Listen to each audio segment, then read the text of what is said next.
بعد اللهم صل على محمد وآل محمد وعجل فرج آل محمد.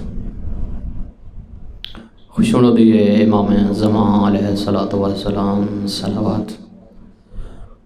اللهم صل على محمد وآل محمد. اپنے اپنے گناہوں کی بخشش کے لیے بھی صلوات. اللهم صل على محمد وآل محمد. اعوذ باللہ من الشیطان الرجیم. بسم اللہ الرحمن الرحیم. الحمد للہ رب العالمین. الصلاة والسلام على اشرف الانبیاء والمرسلین سیدنا و نبینا و شفیع ذنوبنا و طبیب نفوسنا و مولانا و مولا الثقلین جد الحسن والحسین ابی القاسم محمد. اللهم صل على محمد وآل محمد وعلى اہل بیتہ الطیبین الطاہرین المعصومین المظلومین الذین اذهب اللہ عنہم الرجس وطہرہم تطہیرا. اللہم صل علی محمد وآل محمد. ولعنۃ اللہ علی اعدائہم اجمعین من یومنا الی قیام یوم الدین. اما بعد فقد قال اللہ تبارک و تعالی فی کتابہ المجید وفرقانہ الحمید وہو اصدق القائلین. بسم اللہ الرحمن الرحیم.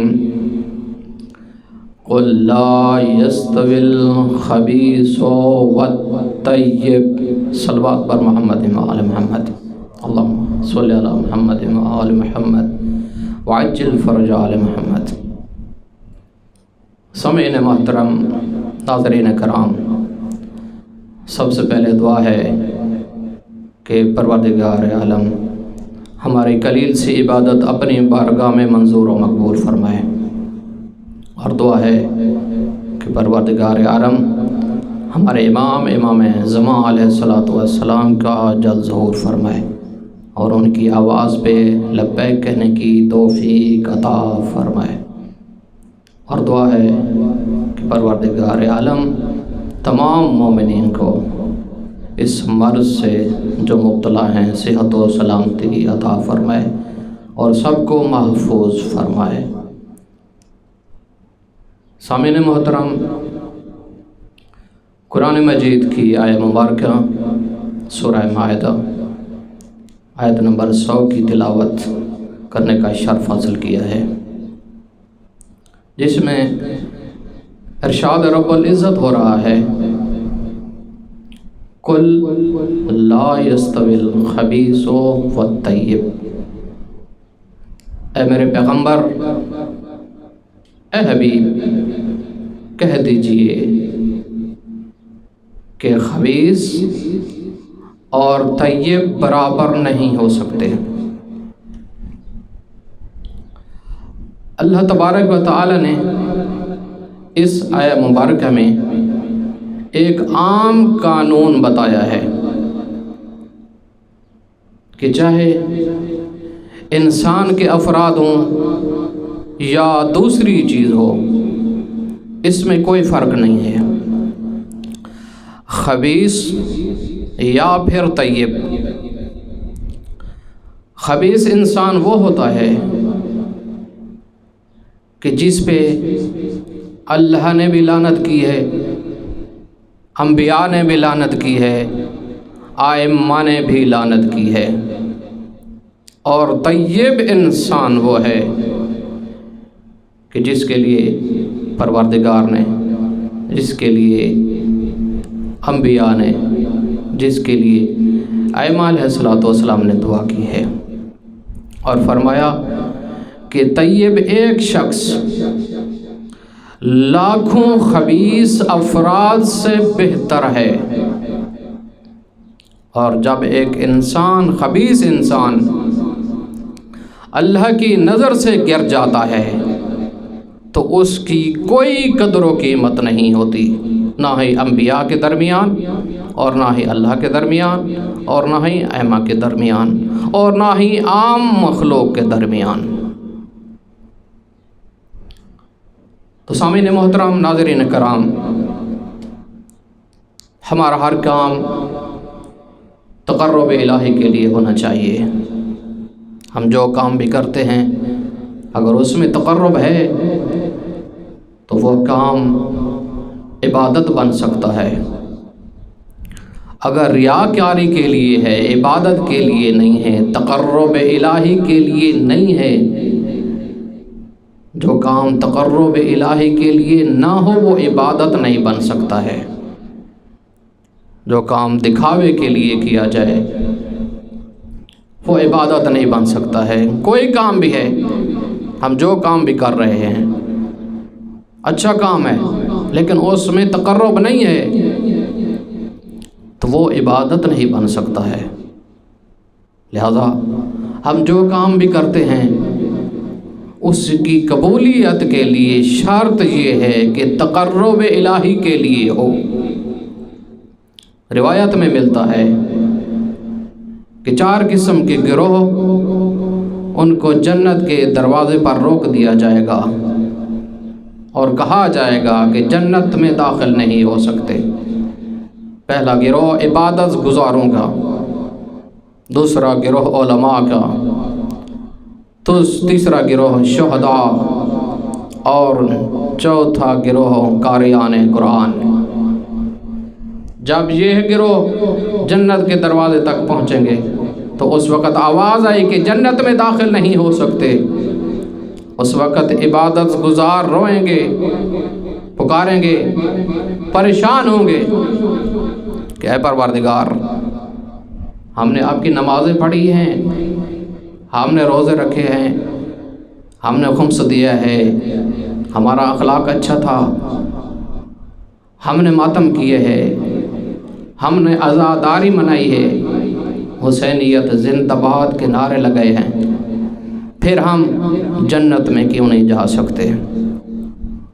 تو اس وقت ارشاد ہوگا کہ اے عبادت گزارو، ٹھیک ہے تم نے نمازیں پڑھی ہیں، تم نے روزے رکھے ہیں، تم نے حج کی ہے، زکاتیں دی ہیں، خمس ادا کیے ہے، آپ اخلاق اچھا تھا، ماتم کیے ہیں، عزاداری کی ہے، حسینیت زندہ باد کے نعرے لگائے ہیں، لیکن جب بھی تم عبادت کیا کرتے تھے تمہارے ذہن میں یہ ہوتا تھا کہ لوگ کہیں ماشاءاللہ بہت بڑا عبادت گزار ہے، بہت بڑا عزادار ہے، بہت بڑا نمازی ہے، بہت بڑا حاجی ہے۔ تمہاری نیت لوگ تھے، تم لوگوں کے لیے یہ کام انجام دیا کرتے تھے، اور آج تم اجر مانگتے ہو اللہ سے۔ یہ کبھی نہیں ہو سکتا ہے کہ ایک انسان لوگوں کے لیے کام انجام دے اور اس کا اجر اللہ سے مانگے، یہ نہیں ہو سکتا ہے۔ تو لہٰذا ہمارا جو کام بھی ہے، جو بھی عبادت گزار ہیں، ہمارا ہر کام عبادت خدا کے لیے ہونا چاہیے۔ اس کے بعد علماء کا گروہ آ جائے گا اور وہ بھی پریشان ہوں گے، روئیں گے، پروردگار ہم جنت میں کیوں نہیں جا سکتے؟ اس وقت ارشاد ہوگا کہ اے علماء کرام، جب تم نے اپنا وطن چھوڑا، پردیس میں رہے، اپنے رشتہ دار عزیز احباب چھوڑے، لیکن جب تم درس کے لیے نکلا کرتے تھے، جب تم مباحثے کے لیے نکلا کرتے تھے، جب تم تفسیریں کیا کرتے تھے، جب تم ترجمے کیا کرتے تھے، تمہاری نیت میں یہ ہوتا تھا کہ لوگ کہیں ماشاءاللہ بہت بڑا عالم دین ہے، لوگ کہیں ماشاءاللہ بہت اچھا مباحثے کروانے والا ہے، ماشاءاللہ بہت اچھا درس پڑھانے والا ہوتا ہے۔ تمہاری نیت میں یہ ہوا کرتا تھا کہ لوگ کہیں کہ یہ ہے، لوگ کہیں وہ ہے، تو اس وقت ارشاد رب العزت ہوگا تمہاری نیت میں لوگ تھے، تم جو کام بھی انجام دیا کرتے تھے لوگوں کے لیے انجام دیا کرتے تھے، اور آج اس کا اجر مانگتے ہو اللہ سے۔ یہ نہیں ہو سکتا ہے کہ انسان ایک کام انجام دے لوگوں کے لیے اور پھر اس کا اجر مانگے اللہ سے، یہ نہیں ہو سکتا ہے۔ اس کے بعد شہداء آ جائیں گے، کہیں گے پروردگار ہم جنت میں کیوں نہیں جا سکتے، ہم نے تو قربانی دی ہے، جان کا نذرانہ پیش کیا ہے، اپنا خون پیش کیا ہے۔ آواز قدرت آئے گی، ہاں شہداء جب تم میدان میں جاتے تھے تمہاری نیت میں یہ ہوا کرتا تھا کہ لوگ کہیں بہت بڑا جنگجو ہے، تمہاری نیت میں یہ ہوا کرتا تھا بہت بڑا بہادر ہے۔ جب تمہارا یہ کام، تمہاری یہ نیت لوگوں کے لیے ہوا کرتی تھی اور آج اجر مانگتے ہو اللہ سے، یہ نہیں ہو سکتا ہے۔ اس کے بعد قاریان قرآن آ جائیں گے، ان کو بھی جنت کے دروازے پر روک دیا جائے گا اور کہا جائے گا جنت میں داخل نہیں ہو سکتے۔ قاریان قرآن کہیں گے پروردگار ہم نے قرآن مجید لا ریب کتاب، آپ کی کتاب جو ہدایت ہے اس کی تلاوت کیا کرتے تھے، صفات کے ساتھ پڑھا کرتے تھے، مخارج کے ساتھ پڑھا کرتے تھے۔ ارشاد رب العزت ہوگا اے قاریان قرآن جب تم تلاوت کیا کرتے تھے، جب تم مخارج سے ادا کیا کرتے تھے، صفات سے قرآن مجید کے الفاظ کو بیان کیا کرتے تھے، تمہاری نیت میں یہ ہوتا تھا کہ لوگ کہیں ماشاءاللہ اس کی آواز بہت اچھی ہے، ماشاءاللہ اس کے مخارج بہت اچھے ہیں، ماشاءاللہ جو الفاظ بیان ہو رہے ہیں اس کی صفات اچھی ہیں، یعنی یہ تمہارا کام تلاوت قرآن لوگوں کے لیے ہوا کرتا تھا اور آج اس کا اجر تم اللہ سے مانگتے ہو۔ یہ کیسے ہو سکتا ہے کہ انسان ایک کام دنیا کے لیے کرے یا ریاکاری کے لیے کرے اور اس کا اجر اللہ سے مانگے؟ یہ نہیں ہو سکتا ہے، چونکہ اللہ تعالیٰ تو انسان کی نیت کو بھی جانتا ہے کہ انسان کی نیت کیسی ہے، اور ہر عمل کا دار و مدار نیت پر ہوتا ہے۔ تو دعا ہے کہ پروردگار عالم ہمیں صحیح معنوں میں اپنے کام انجام دینے کی توفیق عطا فرمائے اور تقرب الہی عطا فرمائے۔ تو عزادار امام حسین، سامعین محترم، ناظرین کرام، جو آیہ مبارکہ آپ کے سامنے تلاوت کی تھی اس میں فرمایا کہ خبیث اور طیب برابر نہیں ہیں، اسی طریقے سے اور مقامات پہ فرمایا حق اور باطل ایک جیسے نہیں ہیں، سچ اور جھوٹ ایک جیسا نہیں ہے، حلال اور حرام ایک جیسا نہیں ہے۔ جو انسان حلال میں اور حرام میں تمیز نہیں کر سکتا ہے، حلال کھانے کے بہت زیادہ فوائد ہیں اور حرام کھانے کے بہت زیادہ نقصان ہیں۔ حلال کے بارے میں اللہ کے رسول فرماتے ہیں العبادت سبعون جزءا وافضلها جزءا طلب الحلال، عبادت کے 70 جز ہیں، 70 اجزاء ہیں، ان میں سے افضل ترین جز طلب حلال ہے۔ اس کے بعد فرمایا من بات کالا من طلب الحلال بات مغفورا لہو، جو بندہ بھی اپنی ساری زندگی طلب حلال میں گزار دیتا ہے، جب دنیا سے جاتا ہے اللہ تعالیٰ اس کے سارے گناہ معاف کر دیتا ہے۔ اور پھر فرمایا کہ جو بندہ بھی حلال روزی کماتا ہے، طلب الحلال جہاد، حلال روزی کمانے والا یہ سمجھے کہ اس کا رتبہ جہاد کرنے والے کے رتبہ کے برابر ہے۔ جہاد کرنا کتنا مشکل کام ہے، لیکن طلب حلال میں زندگی گزارنے والا، روزی کمانے والا، اس کا درجہ بھی مجاہد کے برابر ہے۔ ہمیں کوشش کرنی ہے کہ ہم اپنی روزی حلال رکھیں، اپنا جو مال ہم کماتے ہیں، جو رزق انسان کماتا ہے وہ حلال ہونا چاہیے۔ پھر فرمایا ان اللہ یحب ان یرا عبدہ تعبا من طلب الحلال، اللہ تعالیٰ اس بندے کو بہت محبوب رکھتا ہے کہ جو بندہ زحمت کرتا ہے، جو بندہ مشقت کرتا ہے، جو بندہ محنت کرتا ہے کہ وہ حلال روزی کمائے۔ اس حلال روزے کے اور حلال مال کے انسان کے جسم پر اثرات ہوتے ہیں، اسی طریقے سے انسان کی روح پر بھی اثر کرتا ہے یہ، اور حرام کا بھی اثر ہوتا ہے۔ جب ایک بندہ ایک لقمہ حرام کھاتا ہے اس کے بدن پر بھی اثر ہوتا ہے، اس کی روح پر بھی اثر ہوتا ہے۔ اور رسول خدا صلی اللہ علیہ وآلہ وسلم نے فرمایا جو بندہ ایک لقمہ حرام کھائے 40 دن اس کی دعا قبول نہیں ہوتی ہے۔ 40 دن تک اگر وہ دعائیں کرتا رہے اس کی دعا کبھی قبول نہیں ہوتی ہے۔ پھر فرمایا کہ جو بندہ حلال کھاتا ہے جو دعا بھی مانگے گا اس کی دعا قبول ہو جائے گی، اس کی روزی میں، اس کے رزق میں برکت آ جاتی ہے۔ اور اللہ تبارک و تعالی ایسے انسان کو پسند کرتا ہے کہ جو حلال رزق کماتا ہے اور اپنے بچوں کو بھی حلال کھلاتا ہے۔ اللہ تعالیٰ کبھی ایسے شخص کو پسند نہیں کرتا ہے جو حرام کا کماتا ہے، حرام کھاتا ہے، اپنا پیٹ بھی حرام سے بھرتا ہے اور بچوں کا پیٹ بھی حرام سے بھرتا ہے۔ اللہ تعالیٰ ایسے شخص کو کبھی پسند نہیں کرتا ہے۔ ایک واقعہ آپ کے سامنے عرض کرنا چاہتا ہوں۔ کراچی کے ایک صاحب بیان کرتے ہیں کہ کراچی کے ایک سکول میں وہاں ہیڈ ماسٹر صاحب بھی ڈیوٹی کیا کرتے تھے، اور ایک ٹیچر تھے وہ بھی ڈیوٹی کیا کرتے تھے۔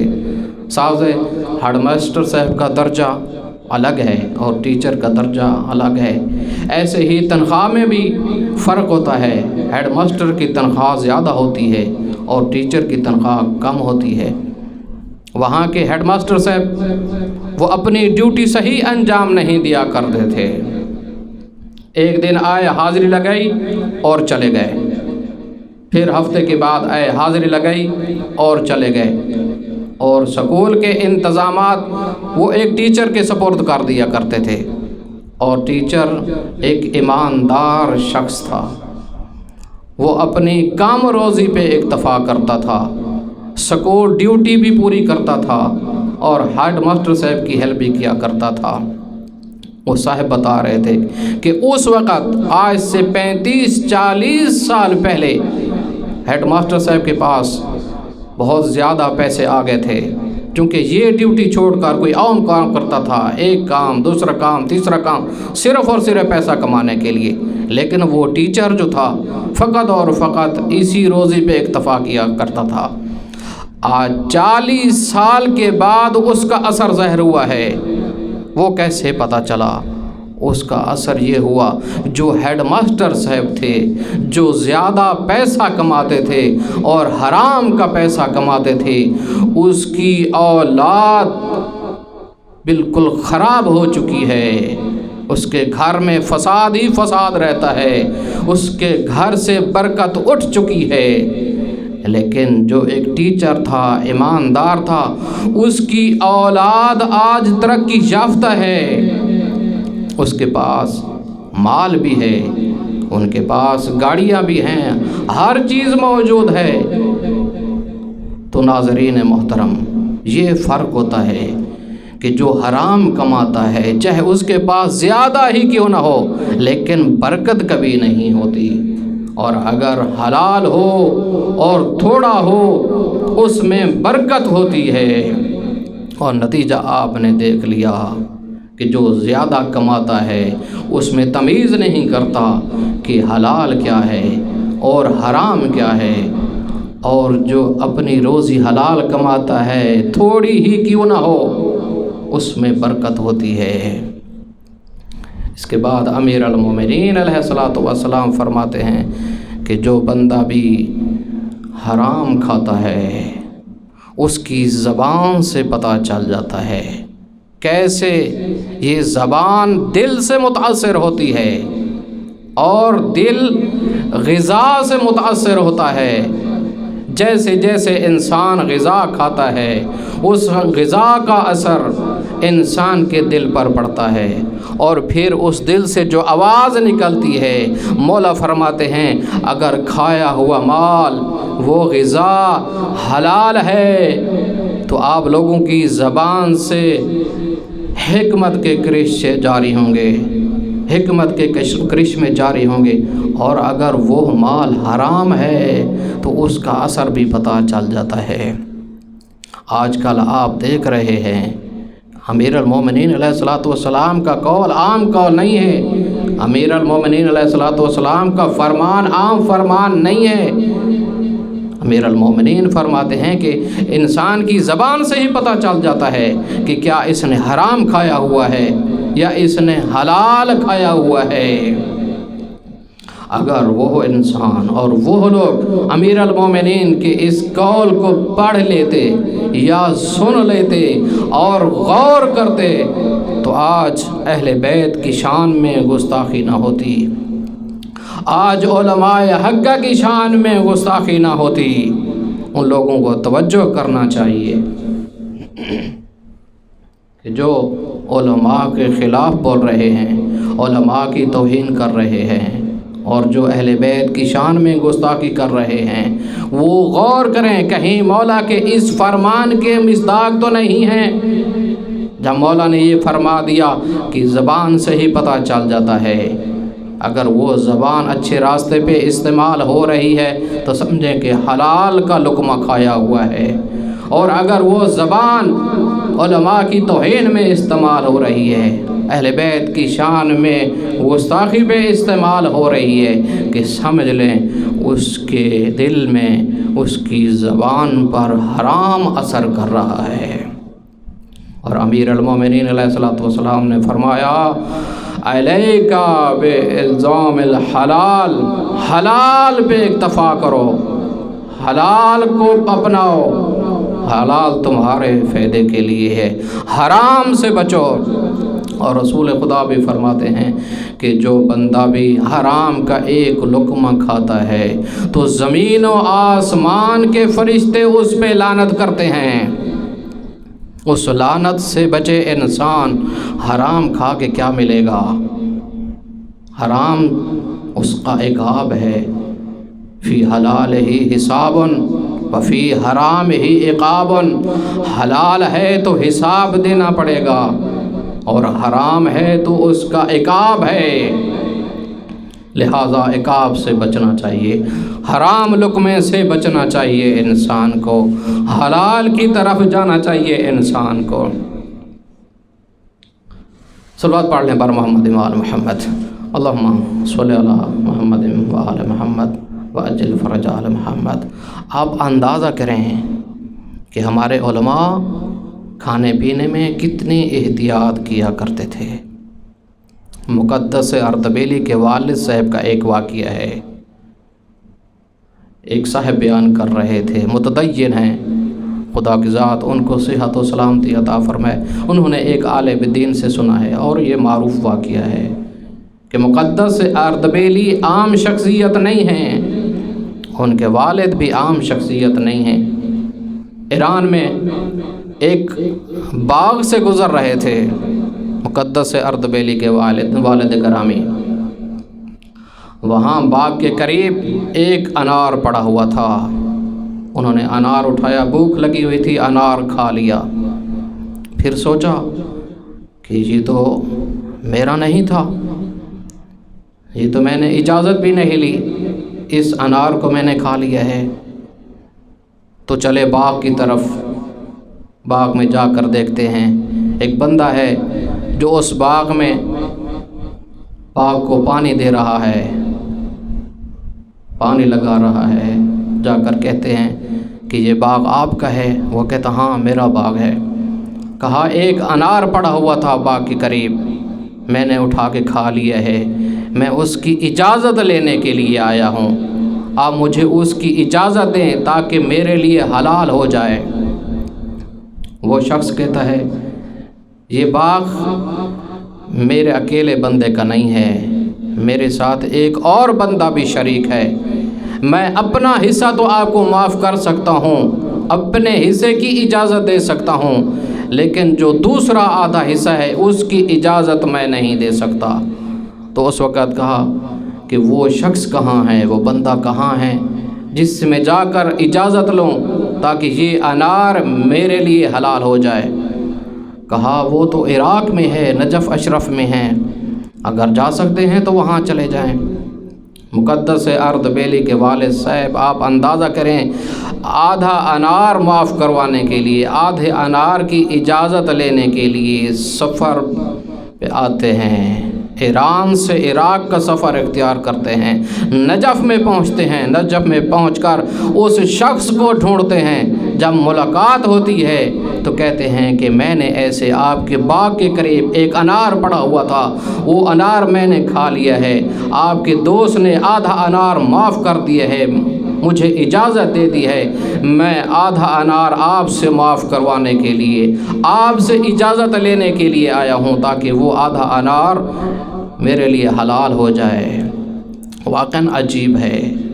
تو وہ شخص کہتا ہے میری ایک شرط ہے، وہ شرط مانیں گے تو میں آدھا انار معاف کروں گا ورنہ معاف نہیں کروں گا۔ تو اس وقت کہا ٹھیک ہے، آپ کی شرط کیا ہے، آپ اپنی شرط بتائیں۔ اس وقت مقدس اردبیلی کے والد کہتے ہیں جو شرط ہے وہ بتائیں۔ تو وہ بندہ کہتا ہے کہ میری ایک بیٹی ہے جو آنکھوں سے اندھی ہے، جو بہری ہے اور گونگی ہے، اس کے ساتھ آپ کو شادی کرنا ہوگی، اس وقت تک میں آپ کو معاف نہیں کروں گا جب تک آپ میری بیٹی سے شادی نہیں کریں گے۔ آپ کے پاس ایک رات کی مہلت ہے، سوچو، غور کرو، فکر کرو۔ مقدس اردبیلی کے والد صاحب حیران ہوئے، اب کیا ہوگا؟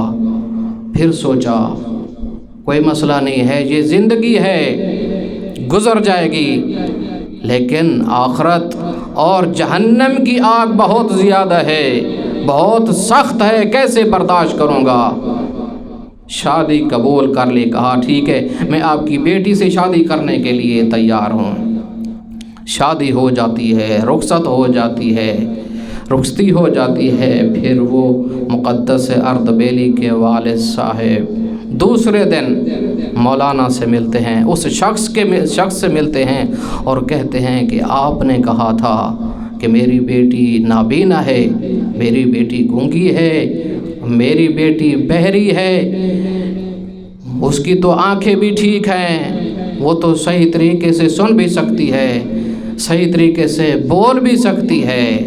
تو اس وقت اس شخص نے کہا ٹھیک ہے، میں نے اس وجہ سے کہا تھا کہ آج تک میری بیٹی نے کسی نامحرم کو نہیں دیکھا ہے، آج تک میری بیٹی نے نامحرم کی آواز نہیں سنی ہے، آج تک میری بیٹی نامحرم کے ساتھ نہیں بولی ہے۔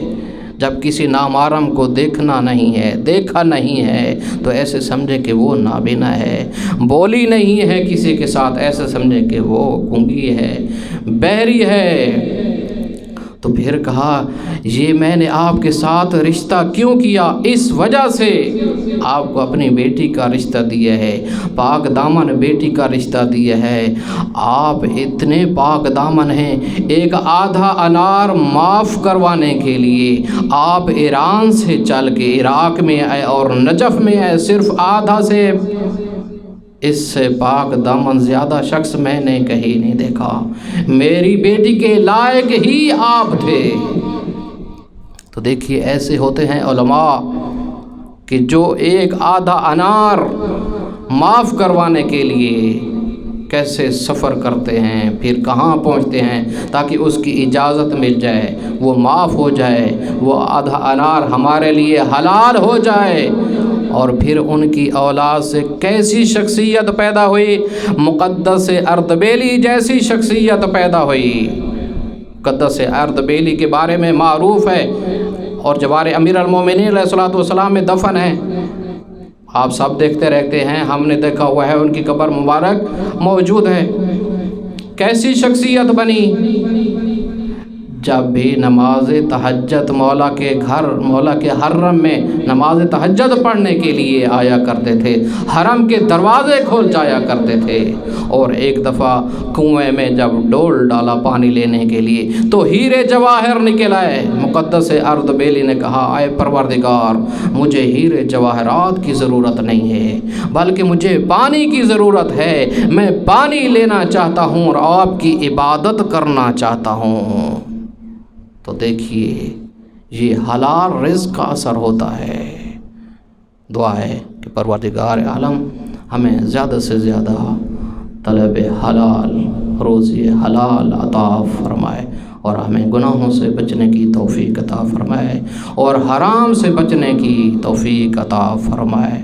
وصلی اللہ علی محمد وآلہ الطیبین الطاہرین المعصومین۔